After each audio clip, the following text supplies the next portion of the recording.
Mārtiņa fonds dibināts 1991. gadā ar mērķi palīdzēt bērniem ar onkohematoloģiskām saslimšanām. Ivars Vīķis izveidoja fondu sava dēliņa piemiņai, jo dēliņš aizgāja ar asins vēzi. Ivars nolēma, ka ir jāpalīdz visiem Latvijas bērniem tikt galā ar šo saslimšanu. Pāris gadus vēlāk, pēc dibināšanas, mēs redzējām, ka ir nepieciešama palīdzība ne tikai onkohematoloģijas pacientiem, tāpēc mēs tagad palīdzam bērniem ar īpašām vajadzībām, palīdzam viņu vecākiem, tuviniekiem, veseliem brāļiem un māsām.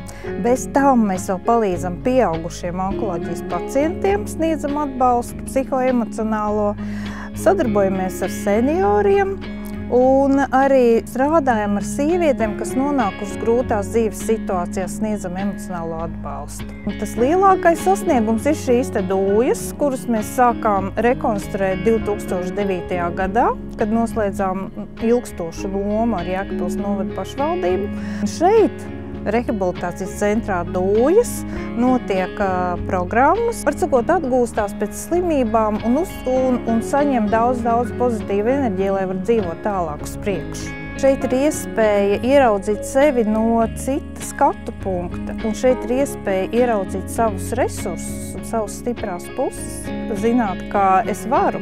Bet šeit viņi atbrauc un mēs viņus sadzirdam. Jau tas vien, ka es varu paklausīties un es dzirdu, es viņam parādu, tu esi stiprs un tu vari izlīst no tās bedres. Un es tev ticu.